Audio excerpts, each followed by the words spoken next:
and welcome to the Harrison Bridge Show. Today we have a very topical discussion lined up: what Labour's agenda means for the energy and renewable sectors. Joining us is James Higgins. James is a partner at GemServe. He has over 20 years experience in the low carbon policy and regulatory field, working for members of parliament, civil service and industry. James, it's a pleasure to have you with us. Hi Lee, great to see you and great to speak with everybody who's joined us today. Our pleasure, James. And if Carlsberg did MCs, they probably look a lot like Kirsty Ames. Smooth, refreshing, and guaranteed to make everything better. Hi, Kirsty.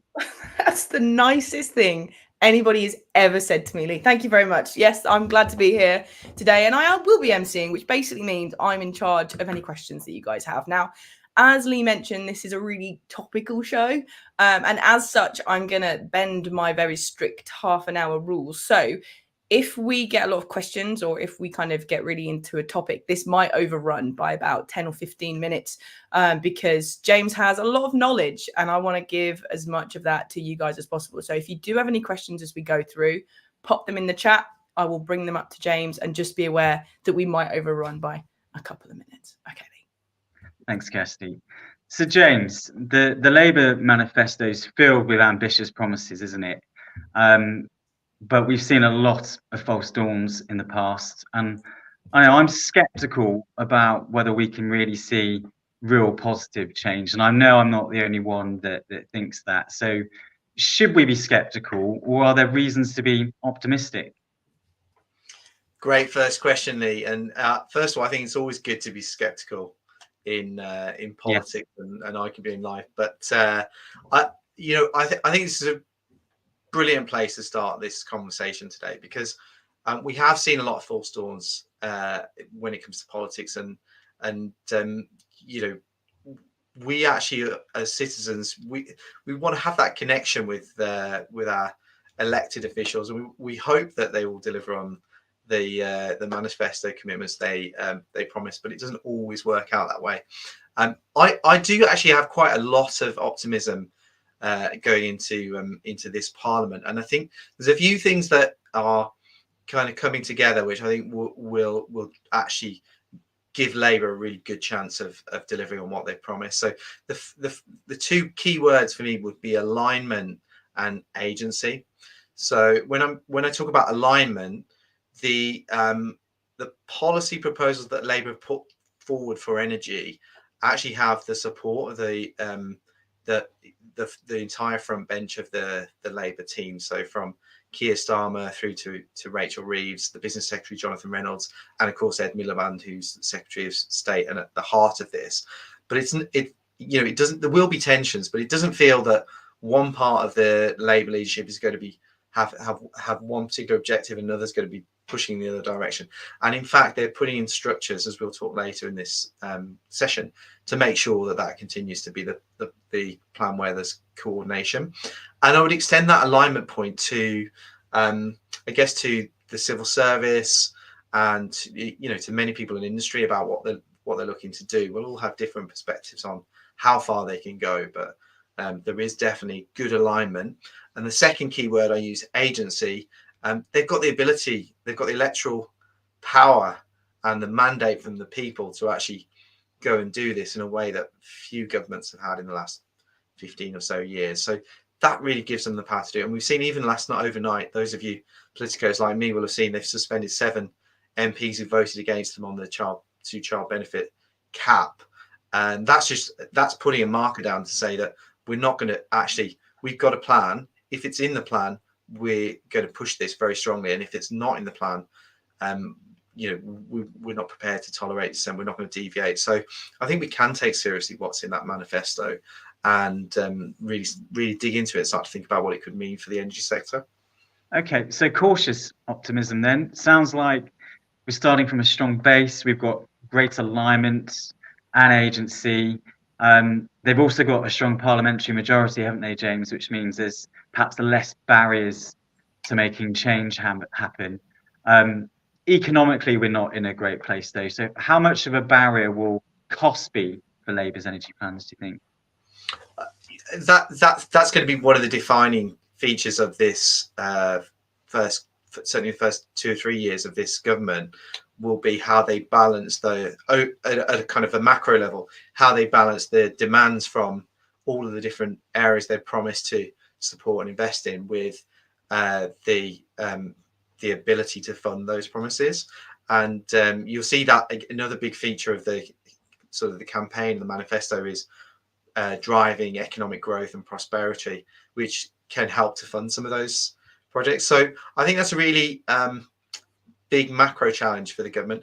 When we look at the energy promises, I think actually a lot of the investment they're looking to drive, they're hoping will come from the private sector. If they can adjust some of the barriers, some of the levers that are there, perhaps around planning policy, support, regulation, support for different infrastructure projects, then they may find there's a lot of private sector investment which comes in, which makes it more affordable. There will be areas where, and this I think is the challenge, there will be areas where cost is more likely to fall on consumers.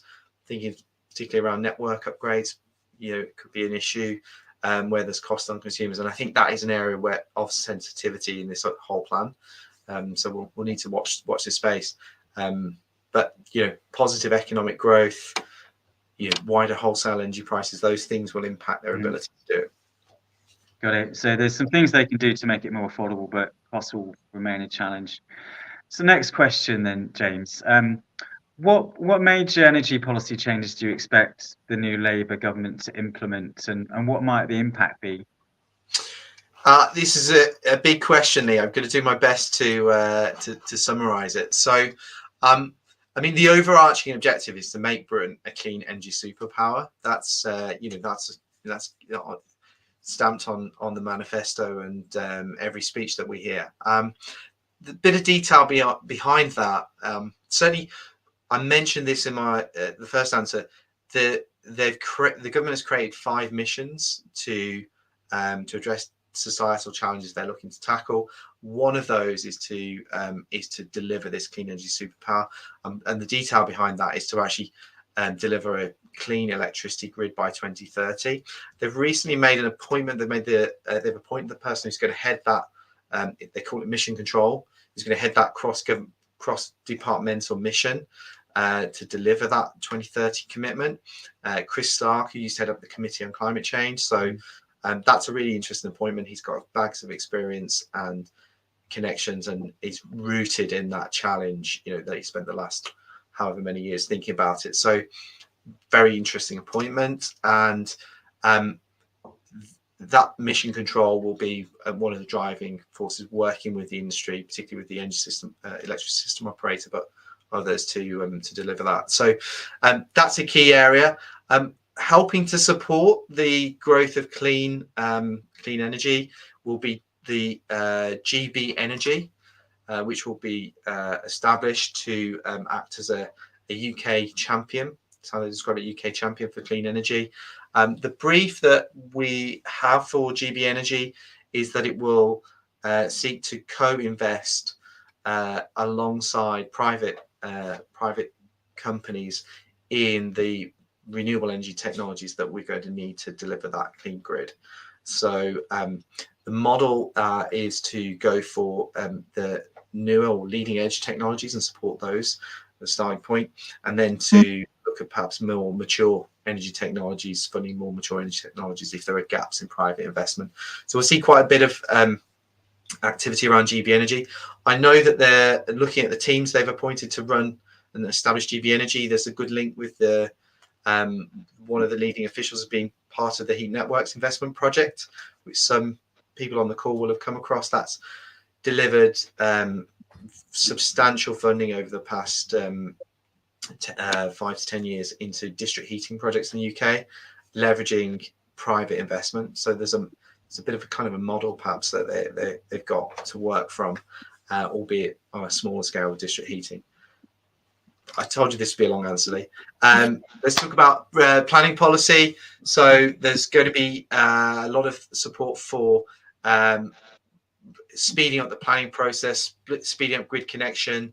We've seen they've already removed the ban on onshore wind.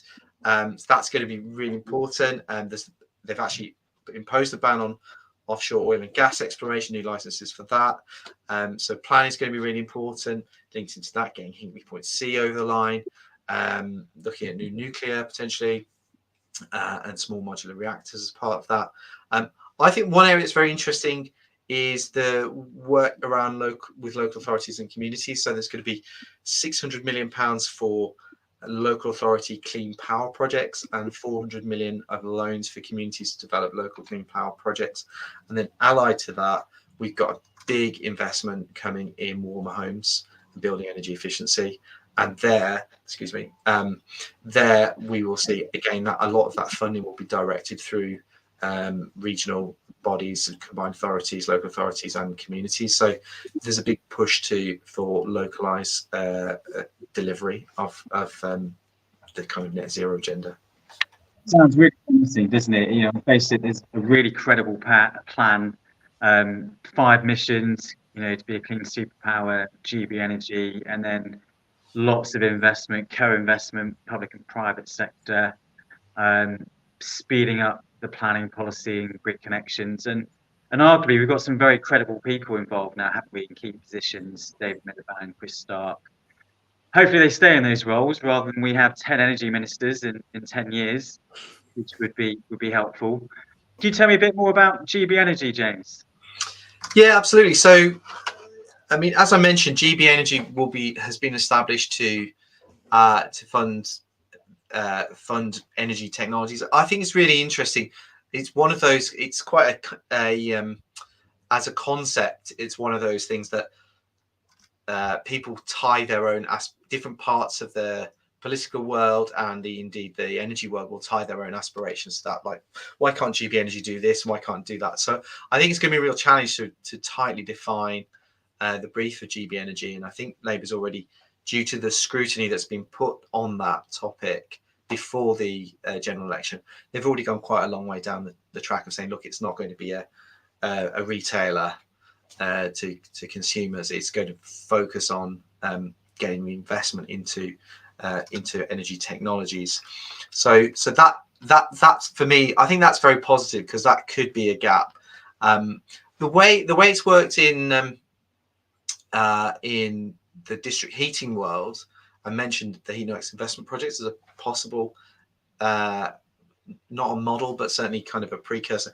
Is that projects will come will apply for funding and they need to demonstrate that they are that they would be commercially viable if the rate of return was slightly higher than is available through a purely private commercial investment.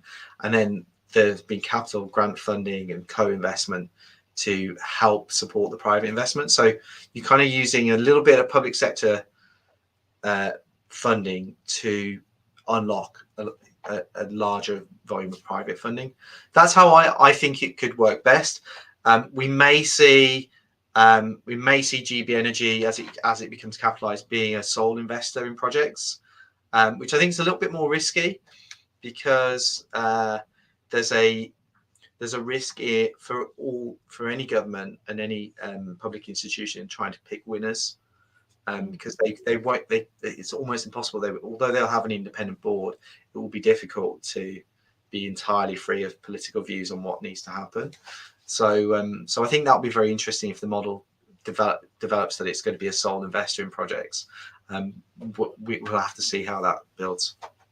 Got it. So more of a focus on energy technologies. There's an opportunity to apply for funding, and they themselves might become a sole investor in projects. There's potential for that, but I think a better model is where you kind of you're kind of assisting and you're trying to unlock private sector investment into projects as well. So they might have a 20% stake in a wave tidal project, or they might have that sort of model. I think is far stronger than being 100% owner of something. Kirsty, before we move on, have we had any questions in the chat? We haven't so far. I imagine most people have just been like me, just listening rapturously, and I've been taking notes for later. But as always, guys, if we go through, we have got James here. So if you have any questions to ask him, please pop them in the comment and I will bring them up to him. Thank you, Kirsty. So I think a lot of our viewers, James, will want to know what their companies should prioritise to align with Labour's policies to make the most of upcoming opportunities. So if you could answer that, that would be good. Absolutely.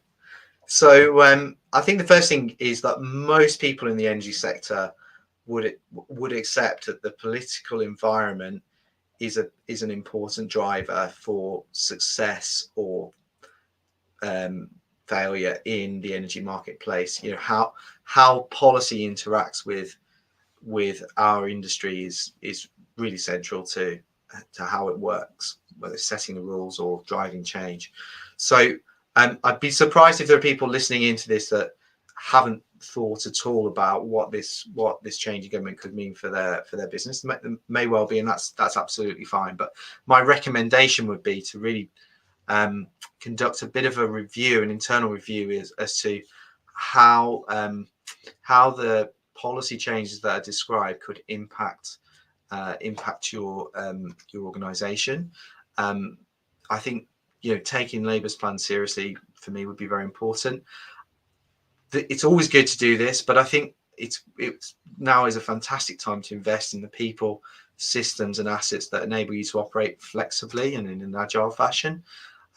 We know, you know, as much as we've talked about best laid plans on this call, I don't think the previous government envisaged dealing with a pandemic and a war in Ukraine, and those two big geopolitical, societal challenges had a big impact on energy policy. So, you know, one thing certain, we can expect further unexpected events, and it helps to be agile and to have flexibility in the model. Look out for potential Achilles heel. So we haven't talked about it to a great extent here so far, but we know that that the Labour government is going to be very interested in consumers, and there's a feeling that perhaps the energy market hasn't always done the best that it could have done for consumers, and there's potential for intervention on the regulatory side there. So think about Achilles heels. Could be something around vulnerable customers. Could be something around billing. Think about those areas as well and address them. I'm just going to take one sip of water, Lee. Mm-hmm. Sure. Doing very well. I'm surprised I haven't had half a glass by now. Excuse me. And then think about stakeholders. So I highly recommend using your trade associations, but a comprehensive plan should really include direct engagement as well. So policy won't be made in a vacuum. It's a product of the debate, discussion, and you've got a real opportunity to influence it as a business. So I think engage would be my strapline. Great advice. So I mean, it's actually quite a good time, isn't it? I think there's Excuse me. a lot of reasons to be optimistic, but review your policy changes and how they impact your organisation, invest in your systems and assets, engage with the policy making process and the relevant stakeholders. I think you said align your strategy with the direction of travel. Yep. But expect the unexpected, because global volatility, who knows what's going to happen in Ukraine, energy prices, etc. And there's still a lot of detail that needs to be worked through on the plan as well, isn't there? So hence why you need to continue that engagement. Right. What about for those B2B customers? What should they be thinking about, James? I think there's the carbon mechanism, border mechanism. Yeah, I think it's that's a good question. So we talked a little bit about consumers, but the market is much wider than that, of course. And I think we just the overall journey towards net zero and the focus on the impact that businesses have on society and the kind of broader goals around people, planet, and the environment. That trend is going to continue. So we see certainly within the European Union, there's some big directives, the Corporate Sustainability Reporting Directive, carbon border prices, so putting prices on manufactured goods that are going to be imported into the European Union. There's that kind of drive is going to continue, and what we see in the UK is that the Labour government will want to be at least as good as what's happening in the European Union. So I think that kind of, I know it's kind of a bit of a cliche, but that kind of responsible business point is going to be important.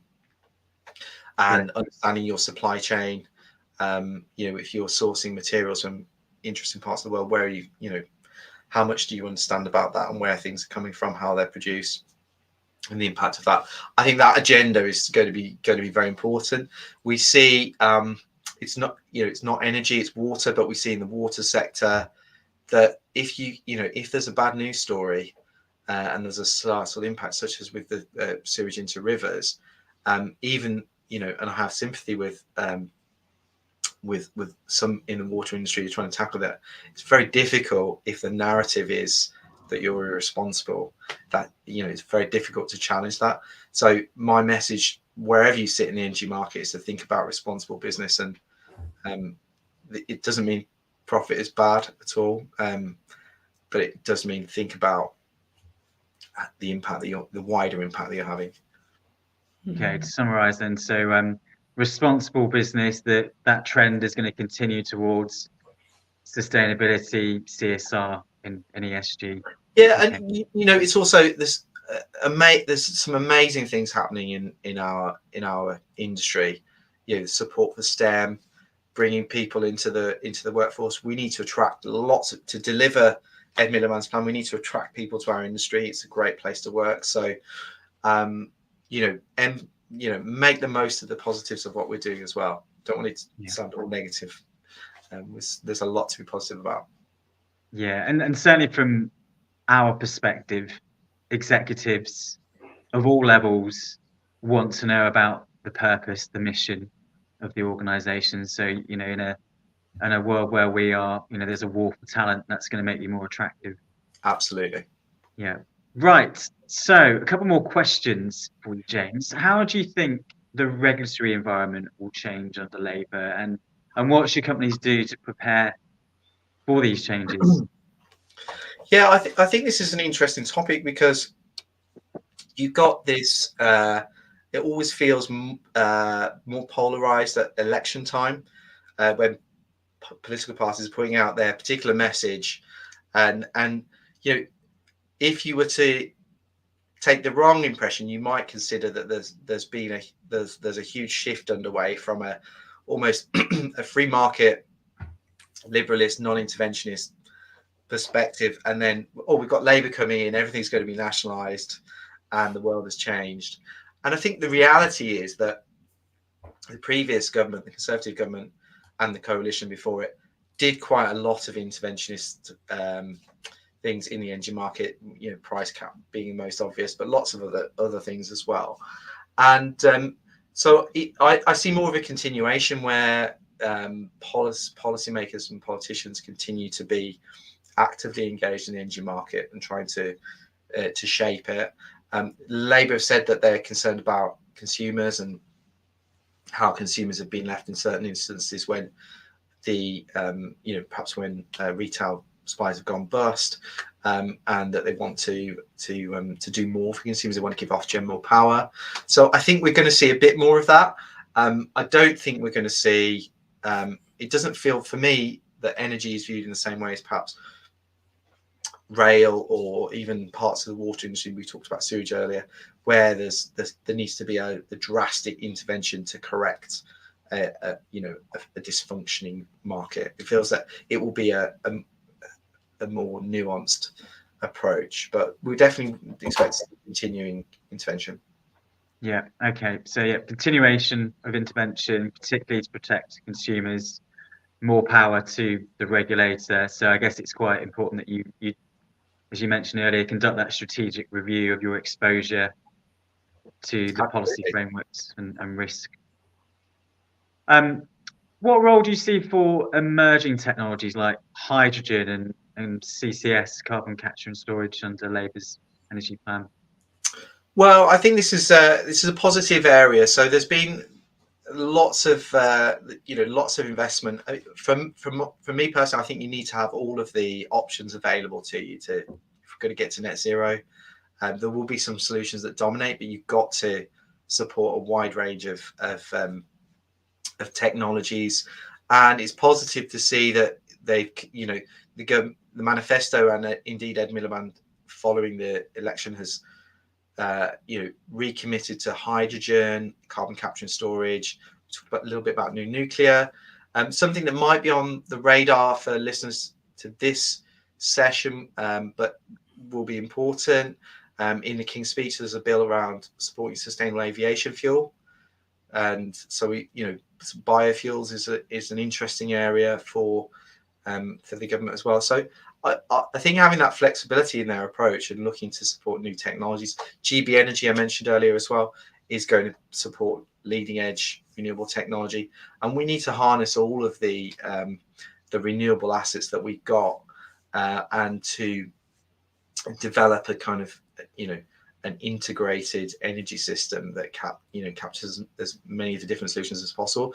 And I think the starting point but they have a great kind of starting point in that they have Ed Miliband and Chris Stark, who've, for better or worse, have spent 10, 15 years thinking about these issues.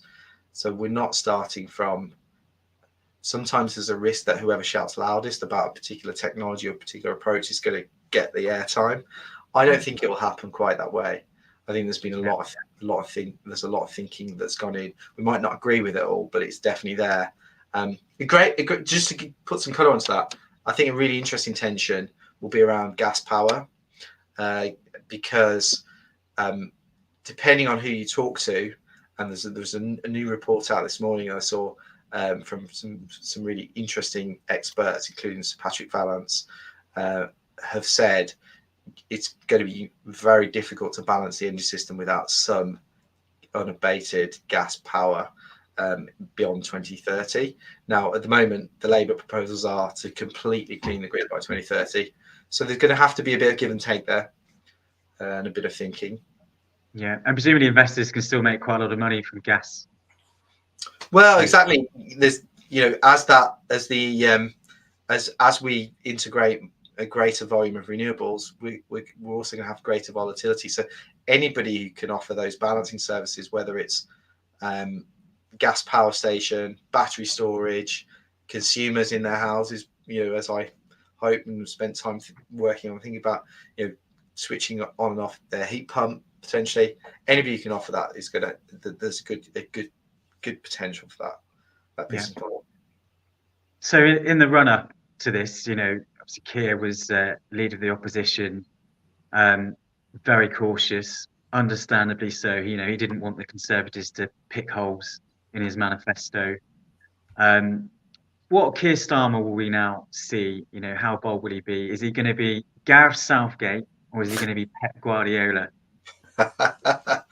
Well, I think it's a really interesting question, isn't it? Is it whether first of all, does the situation drive the personality approach, or is it the person's approach?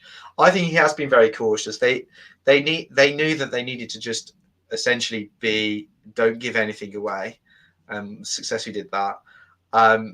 And there will be a feeling. People, I think the media will be desperate to portray, Keir displays his ruthless side, or this morning's news and so on. That will be the kind of portrayal. I think the electoral, the results of the election are actually very, very interesting. That they have a large majority, but the vote share was actually relatively low, 34%, less than Jeremy Corbyn got in 2019, actually. So I'm not convinced they will feel totally secure even with that size of majority, and that may impact how Keir Starmer approaches government. But he's definitely going to be able to be more expansive than he was, and unlike Gareth Southgate, we just hope he's willing to make those changes earlier if it's not going to be once. Very good. Yeah, and it wouldn't take a lot to swing back, would it, in the next? Yeah, exactly. It's not. There's lots of seats with small majorities, so they've got to be alive to that. And but they equally they will see, well, the best way of protecting that majority is to deliver on the plan that they put to the public. Yeah. So I expect them to go full hell for leather on that, really. Yeah. Before we go on to our last tip, James, if any of our audience wants to hear a bit more about your expertise and get in touch, how should they best reach out to you? Well, you can find me on LinkedIn. Drop me a line, and even if you don't want to message me, I'd love to connect with you, and you can follow. We post lots of stuff. There's election briefings. It's all totally free to anybody who wants to read it. So just look me up and connect in. Amazing. Now, Lee, we do have some questions actually that I want to bring in from people for James, because there's been a couple around that are focused on GB Energy. So I'm going to do those first. So John has asked, is GB Energy going to be what the Green Investment Bank was when it was set up? Yeah, I think that's a great question. So they've talked about building a better version of the Green Investment Bank and the British Business Bank as well, which people might have said. So there is an element of that. You might remember there was a big debate. I'm just trying to get the details about myself about they didn't fully capitalize GB the Green Investment Bank. That was one of the challenges. So how GB Energy is capitalized, how much money it's given to invest will be key, and we have to hope that it's a bit more ambitious in scale than Green Investment Bank was kind of allowed to be. Okay, fair enough. Great question. So we've got a question here from Sam, who asks, will GB Energy work with the Energy Systems Catapult? Also a really good question. So, I mean, I know the Energy Systems Catapult team there pretty well. They're based down the road from me, actually, but I'm sure they will. So I think I said earlier, what we have is a headline plan and a vision, but there's a huge amount of detail to be filled in. There's a huge amount of kind of lines to be developed, and they need to work. You know, they need to, and they will, I'm sure, because I know the people that are involved. They need to work with the organisations who are out there thinking about the challenges of the energy system and putting the research in the work. And the Catapult's definitely one of those. It's done a huge amount of research on how you develop the future energy system. So I totally expect them to work with the Catapult team. Okay, fantastic. Now, this next question, I think you briefly touched on when you talked about kind of the emerging technologies, but somebody said, what are Labour's views on domestic production of renewable hydrogen? Will the identified hydrogen hubs in the UK develop out as originally planned? So the Clean Power Plan that they published before the general election talked about doubling the government's target on green hydrogen, so looking for 10 gigawatts of production. So you know, on the face of it, there's definitely support for that. We're seeing, and colleagues are working close to this. So perhaps Arjun, if you want to reach out to me, happy to give you a more detailed answer. See a very positive message for hydrogen. There's a Minister of State being appointed, Sarah Jones, who's going to be Minister for, she's actually got a shared brief. She works for Ed Miliband, and then she also works in the Business and Trade Department for Jonathan Reynolds. And Sarah's brief is looking at hydrogen, carbon capture and storage, how we help British industry to decarbonise and maintain jobs. Very important topic for a lot of the trade union stakeholders within Labour. So I think they're going to really push on renewable hydrogen. Whether hydrogen hubs in the UK develop out as originally planned, that depends on what we mean by hydrogen hubs, and I'm not quite. The use cases for hydrogen and the hydrogen business models are really key. So where do we think hydrogen is going to be used?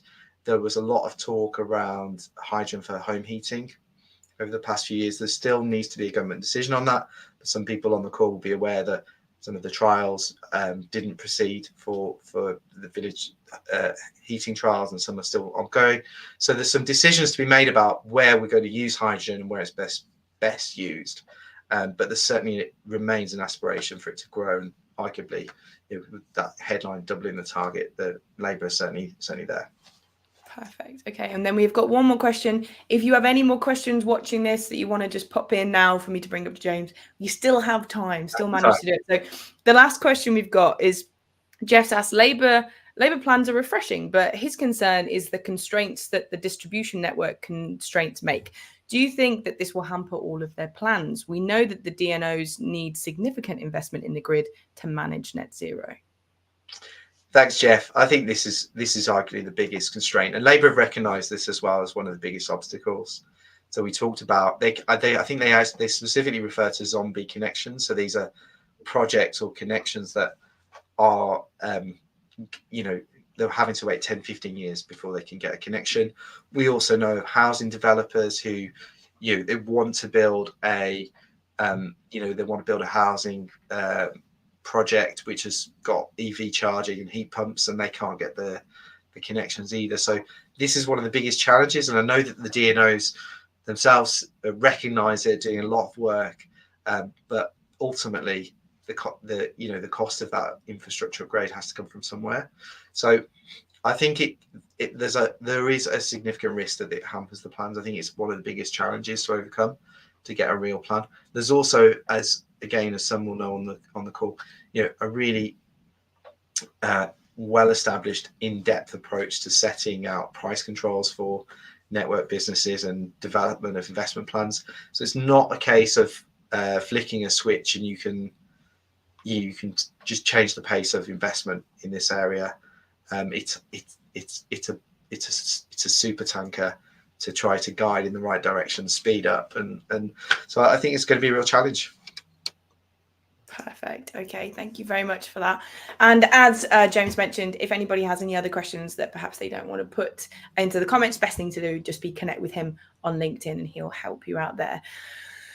Okay, Lee, I think we've come towards the end of the show. As suspected, I knew we'd run over a little bit. I knew this would happen. But what I'm going to try and do now, before we come to James for the top tip of what people should be thinking about or doing in order to make the most of this time that they're in, I'm going to try and summarize the last. This is why I asked you, Kirsty.